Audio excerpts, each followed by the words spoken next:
जब हम Flutter framework का यूज़ करके कोई ऐप डेवलप करते हैं और उसमें डेटाबेस को सेटअप करते हैं, तो उस समय हम प्राइवेट वेरिएबल्स बनाते हैं, गेटर सेटर का यूज़ करते हैं। इनको समझने के लिए आपको एनकैप्सुलेशन का पता होना चाहिए कि एनकैप्सुलेशन क्या होता है और ये किस तरीके से काम करता है।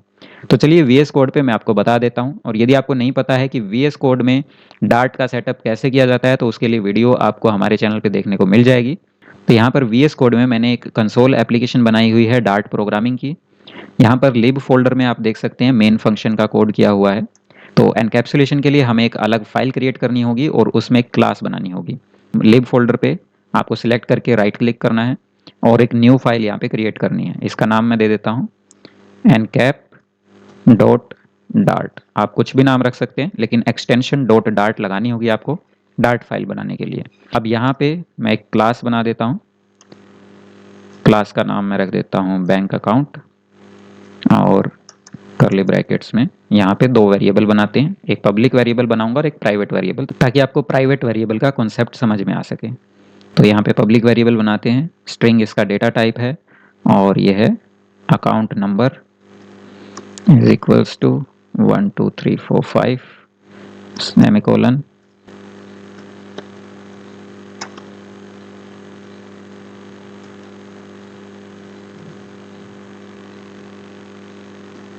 तो इस फाइल में मैंने एक क्लास क्रिएट की है जिसका नाम है बैंक अकाउंट, और यहाँ पे दो वेरिएबल क्रिएट किए हैं। पहला वेरिएबल है अकाउंट नंबर और दूसरा है बैलेंस नाम से, कि इस खाते में कितने रुपए हैं बेसिकली।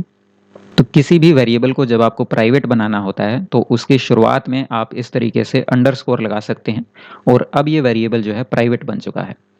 प्राइवेट से मेरा क्या मतलब है ये मैं आपको अभी बताता हूँ।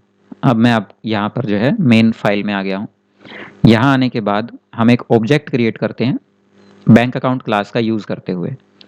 तो यहाँ पे सबसे पहले डेटा टाइप मेंशन करते हैं बैंक अकाउंट। क्लास का डेटा टाइप हमने यहाँ पे लिख दिया है। अभी मैं यहाँ पे ऑब्जेक्ट का नाम दे देता हूँ my A C is equals to bank account class का ऑब्जेक्ट यहाँ पे बन गया है। अब मैं जब माई ए सी के बाद यहाँ पे डॉट लगाऊंगा, तो यहाँ पे आप देख सकते हैं कि मुझे अकाउंट नंबर का ऑप्शन देखने को मिल रहा है, लेकिन बैलेंस का ऑप्शन देखने को नहीं मिल रहा है। ऐसा इसलिए है क्योंकि बैलेंस के शुरुआत में मैंने यहाँ पे इस वेरिएबल के शुरुआत में मैंने अंडरस्कोर लगाया हुआ है, और ये अंडरस्कोर इसको एक प्राइवेट वेरिएबल बना देता है। यानी कि हम उस वेरिएबल को यहाँ से एक्सेस नहीं कर सकते हैं क्लास का ऑब्जेक्ट बनाकर। तो यहाँ पे मैं आपको इसका यूज़ करके भी दिखा देता हूँ।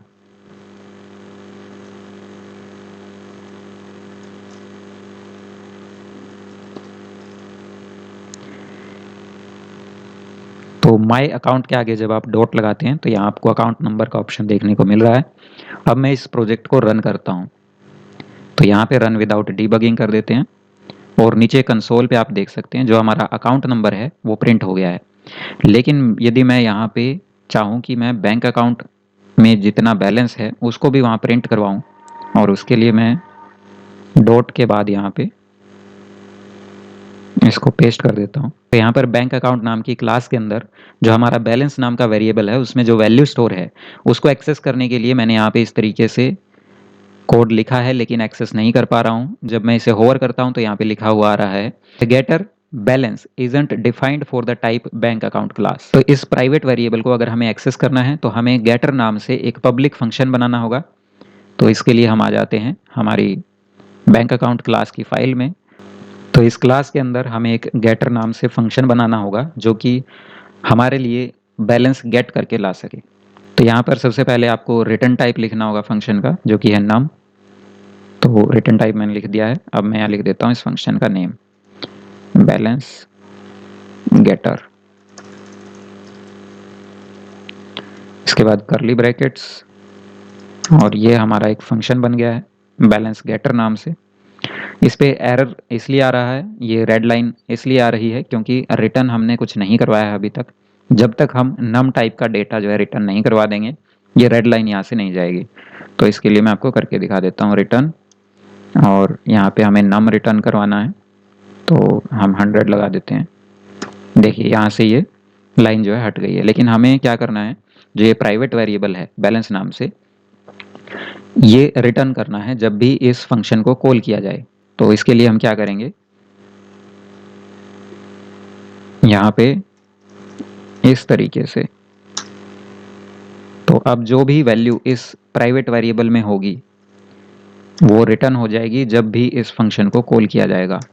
तो इस तरीके से हम इस प्राइवेट वेरिएबल की वैल्यू को एक्सेस कर पाएंगे, क्योंकि वेरिएबल प्राइवेट है लेकिन जो मेथड हमने बनाया है, जो फंक्शन हमने बनाया है, वो पब्लिक है।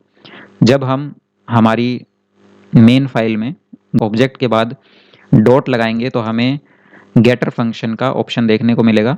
तो यहाँ आप देख सकते हैं बैलेंस गेटर। तो बैलेंस गेटर को मैंने यहाँ पे सिलेक्ट कर लिया है। अब मैं इस कोड को रन करता हूँ, रन विदाउट डीबगिंग। तो यहाँ पे आप रिजल्ट देख सकते हैं कंसोल पर। जो भी वैल्यू हमारी प्राइवेट वेरिएबल में थी वो हमने गेट कर ली है, इसीलिए इस मेथड को गेटर मेथड कहा जाता है या गेटर फंक्शन भी कहा जाता है।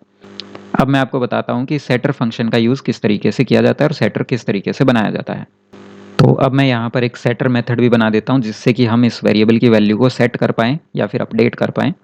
तो किसी वेरिएबल की वैल्यू को गेट करने के लिए गेटर मेथड का यूज़ किया जाता है और वैल्यू को सेट करने के लिए, अपडेट करने के लिए सेटर मेथड का यूज़ किया जाता है। तो सेटर फंक्शन भी हम कुछ इसी तरीके से बनाते हैं। सेटर मेथड इसी तरीके से बनेगा। सबसे पहले रिटर्न टाइप आपको देना है और यहाँ पे आप नाम कुछ भी रख सकते हैं, बट नाम को पढ़ के आपको ये पता लग जाना चाहिए कि इस मेथड का काम क्या है, इसलिए आपको नाम हमेशा ऐसा ही रखना है अपने मेथड का। तो यहाँ पर बैलेंस वेरिएबल की वैल्यू को सेट करने के लिए सेटर मेथड बना दिया है। जब भी आप वैल्यू सेट करेंगे तो सेट करने के लिए हमें एक वैल्यू चाहिएगी। जब भी हम इस मेथड को कॉल करेंगे तो हमें जो भी वैल्यू चाहिए उसे हमें पैरेंथेसिस में पैरामीटर के ज़रिए लेना होगा। तो पैरामीटर में मैंने यहाँ पर एक वेरिएबल डिफाइन कर दिया है नम नाम से। जब भी इस फंक्शन को, जब भी इस मेथड को कॉल किया जाएगा बैलेंस को सेट करने के लिए, तो ये वैल्यू वहाँ पर देनी होगी और जो भी वैल्यू हम देंगे यहाँ पे वो हम अपडेट कर देंगे इस प्राइवेट वेरिएबल के अंदर जो कि बैलेंस नाम से है। तो वैल्यू को अपडेट करवाने के लिए सबसे पहले मैंने यहाँ पे प्राइवेट वेरिएबल का नाम लिख दिया है, इसके बाद इक्वल्स टू अपडेटेड बैलेंस के बराबर, और उसके बाद जो है हमने वैल्यू को रिटर्न कर दिया है। अब जब भी कोई इस मेथड को कॉल करेगा बैलेंस को सेट करने के लिए, तो यहाँ पे उससे एक वैल्यू ली जाएगी जब भी मेथड को कॉल करेगा कोई, और यहाँ पर जो भी वैल्यू मिलेगी उस वैल्यू को अपडेट कर दिया जाएगा इस प्राइवेट वेरिएबल के अंदर, और अपडेट होने के बाद बैलेंस की जो भी वैल्यू है वो रिटर्न कर दी जाएगी। तो चलिए अब हम इसे यूज़ करके देखते हैं। यहाँ पे बैलेंस गेटर का हमने यूज़ किया था, अब हम बैलेंस को अपडेट करके मैं आपको दिखाता हूँ। तो बैलेंस को अपडेट करने के लिए ऑब्जेक्ट के बाद मैंने यहाँ पे डॉट लगाई और डॉट लगाने के बाद यहाँ पे बैलेंस सेटर का ऑप्शन आपको देखने को मिल रहा है। अब हमें यहाँ पे एक वैल्यू देनी होगी जो भी हमें सेट करनी है उस प्राइवेट वेरिएबल के अंदर। हमारे बैंक अकाउंट में जो भी हमें बैलेंस सेट करना है वो वैल्यू हमें यहाँ पे देनी होगी। तो मैं अभी इसे बढ़ाकर कर देता हूँ 20,000 और लास्ट में यहाँ पे लगा देते हैं सेमीकोलन। अब जब मैं इस कोड को रन करूँगा तो इस ऑब्जेक्ट के थ्रू हम बैलेंस सेटर नाम के मेथड को कॉल कर रहे हैं और इसमें वैल्यू मैंने दे दी है 20,000। तो यहाँ पर कोड रन होगा और वैल्यू जो है अपडेट हो जाएगी। प्राइवेट वेरिएबल के अंदर वैल्यू हो जाएगी 20,000, 10,000 की जगह यहाँ पे 20,000 हो जाएगा। और उसके बाद हमारे मेन फंक्शन के अंदर यहाँ पे प्रिंट के अंदर बैलेंस गेटर नाम का मेथड यूज़ हो रहा है। तो जब वैल्यू अपडेट हो चुकी होगी, यहाँ पे 20,000 हो चुकी होगी, उसके बाद ये कॉल होगा और ये कॉल जब होगा तो 20,000 की वैल्यू ये यहाँ पे रिटर्न कर देगा। अब मैं आपको ये कोड रन करके दिखाता हूँ। हमारा जो प्राइवेट वेरिएबल था बैलेंस नाम से, उसकी वैल्यू यहाँ पे प्रिंट हो गई है। तो आप इस तरीके से जो है अंडरस्कोर लगाकर किसी भी वेरिएबल को प्राइवेट कर सकते हैं क्लास के अंदर, और जो प्राइवेट करने का कॉन्सेप्ट है उसी को हम एनकैप्सुलेशन कहते हैं। इसका यूज़ हम इसलिए करते हैं कि किसी भी वेरिएबल की वैल्यू को अपडेट और गेट करने के लिए अनऑथराइज्ड एक्सेस ना हो बाहर से। जो हमने फंक्शन बनाया है, जो मेथड बनाया है, उसी के थ्रू उस वेरिएबल की वैल्यू अपडेट हो। तो यहाँ पर मैंने आपको दो बेसिक मेथड बनाकर दिखाएं, गेटर और सेटर के। अब आपके लिए टास्क है कि आपको यहाँ पर दो फंक्शन और बनाने हैं, दो मेथड और बनाने हैं, जिसमें आपको पहला मेथड बनाना है विड्रॉ मनी के नाम से। तो उस मेथड का यूज़ करके आप बैलेंस नाम के इस वेरिएबल में जो वैल्यू है उससे पैसे विड्रॉ करेंगे और इस वेरिएबल के अंदर आप वैल्यू को अपडेट करवा देंगे। और दूसरा जो मेथड बनाना है आपको वो बनाना है डिपॉजिट नाम से, और उसमें आप जो है एक अमाउंट डिपॉजिट करेंगे अपने बैंक अकाउंट में, और बैंक अकाउंट में जब भी आप कुछ डिपॉजिट करेंगे तो आपका बैलेंस यहाँ पे अपडेट हो जाना चाहिए। तो गेटर सेटर में ध्यान रखने वाली बात ये है कि अगर आप चाहें तो सेटर के अंदर जो रिटर्न टाइप है उसको वॉइड भी कर सकते हैं, यानी कि ये फंक्शन कुछ भी रिटर्न नहीं करेगा, क्योंकि इसका मेन पर्पस जो होता है वो होता है वैल्यू को सेट करना। प्राइवेट वेरिएबल की वैल्यू को हम यहाँ पे सेट कर रहे हैं। अगर आप चाहें, आपको ज़रूरत है, तो आप यहाँ पे रिटर्न टाइप दे सकते हैं और वैल्यू को रिटर्न करवा सकते हैं। अगर आप किसी वेरिएबल की वैल्यू को सिर्फ अपडेट करवा रहे हैं तो आप रिटर्न टाइप वॉइड भी कर सकते हैं, कुछ इस तरीके से। मैं आपको करके दिखा देता हूँ। इसको हम वॉइड कर देते हैं रिटर्न टाइप को। तो डार्ट में हम कुछ इस तरीके से एनकैप्सुलेशन के कॉन्सेप्ट का यूज़ करते हुए अंडरस्कोर लगाकर किसी भी वेरिएबल को प्राइवेट बना सकते हैं। अगर आप चाहते हैं कि इस मेथड को भी प्राइवेट बनाया जाए तो आप इसके आगे भी अंडरस्कोर लगा सकते हैं, जिससे ये मेथड जो है ये भी अब प्राइवेट बन गया है। तो इस तरीके से आप इस कॉन्सेप्ट का यूज़ करते हुए किसी भी वेरिएबल या मेथड को जो है प्राइवेट बना सकते हैं। और गेटर सेटर का यूज़ करके हम उस प्राइवेट वेरिएबल की वैल्यू को गेट कर सकते हैं या फिर सेट कर सकते हैं या उसमें कुछ अपडेट करवा सकते हैं। तो फ्लटर एप्लीकेशन में डेटाबेस को मैनेज करने के लिए ये कॉन्सेप्ट बहुत ही ज़रूरी है। अगर आपका कोई डाउट है तो आप कमेंट सेक्शन में पूछ सकते हैं। मिलते हैं अगले वीडियो में किसी और टॉपिक के साथ। Thanks for watching.